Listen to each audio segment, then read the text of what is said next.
Viewers, autoclave হলো এমন একটি যন্ত্র যা চাপের মধ্যে বাম্প ব্যবহার করে চাপবাহী পাত্রের ভিতরে রাখা জিনিসপত্রের ক্ষতিকর ব্যাকটেরিয়া, ভাইরাস, ছত্রাক, স্পর মেরে ফেলে একটি নির্দিষ্ট সময়ের জন্য জীবাণুমুক্ত করে। চলুন সরাসরি দেখে আসি ভিডিওটি। আপনি বলেন এটা হলো জীবাণুমুক্ত হচ্ছে।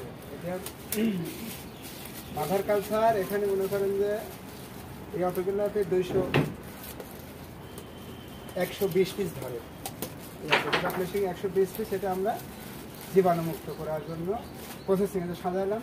সাজানোটাকে ধরেন, সাজাতে হবে। এখন এই তুলা দিয়ে এটাকে এখন আমরা এটা কি আপনার আধুনিক মেশিন? হ্যাঁ, এটা হলো জাপানিদের। এটা মাদার কালচার করতে গেলে এটা লাগবে। আচ্ছা, এই মেশিনটা দরকার। এটা অটোগ্লাভ মেশিন বলা হয়। আমরা এখন জীবাণুমুক্তর কাজ, ঢাকনাটা আটকাই দিচ্ছি। এখন আমরা এই চুলাটা 120 ডিগ্রি তাপমাত্রা, আমাদের চলবে 120 ডিগ্রি তাপমাত্রা, 1.5 কেজি প্রেশার। এটা আমরা অনুমানিক চালাই হলো 3.5 ঘন্টা। 3.5 ঘন্টা। 3.5 ঘন্টা চলবে। এখন আটকাতে হবে।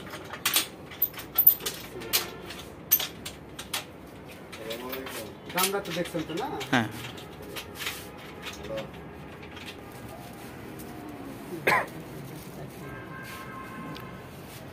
এখন এটা কত পাওয়ারে হবে? এটা আমরা মানে যেহেতু এটা কারেন্টে চলে, এখন কারেন্ট ডিস্টার্বের জন্য আমরা গ্যাসে চালাই। গ্যাসের আমরা 3 ঘন্টা আর কি এটা স্টিম করি। 3 ঘন্টা স্টিম করলে 120 ডিগ্রি তাপমাত্রা চলে। মেশিনটা একটু কাজ প্রবলেম।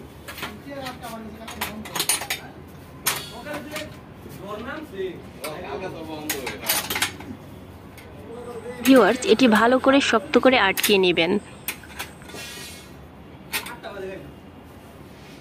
এটা গ্যাসেও চলে না? হ্যাঁ, এটাকে এখন গ্যাসে চালাবো। আমরা বিদ্যুতে চলে, বিদ্যুতের ইয়ে নষ্ট হওয়ার কারণে কারেন্টে ডিস্টার্ব করে। ভাই আপনি যাবেন কবে? আমরা দেখতে পাচ্ছি এটি এখন গ্যাসের মাধ্যমে জ্বালানো হচ্ছে।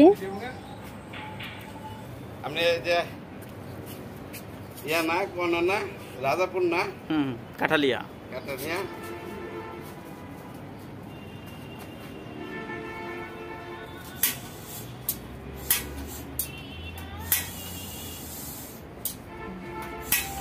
তাপমাত্রাটা এইভাবে আমাদের চলবে, বুঝছেন? হ্যাঁ, এইভাবে আমরা এখানে 3 ঘন্টা চালাই চুলাটা।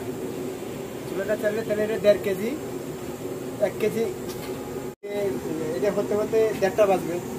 মানে এখন এটা আসবে 150-তে না? হ্যাঁ, মাথা যাবে 100তে, এটা আসবে 150তে, তাহলে 1.5 কেজি। আচ্ছা, তাহলে এভাবে করলে আপনার, হ্যাঁ, এভাবে করলে আপনি মানে জীবাণুমুক্ত। আচ্ছা, ধন্যবাদ আপনাকে। এদিক তাকাই বলেন। ধন্যবাদ। আচ্ছা, ধন্যবাদ। Thanks for watching. যদি কোনো কোশ্চেন থাকে কমেন্ট বক্সে লিখে জানাবেন।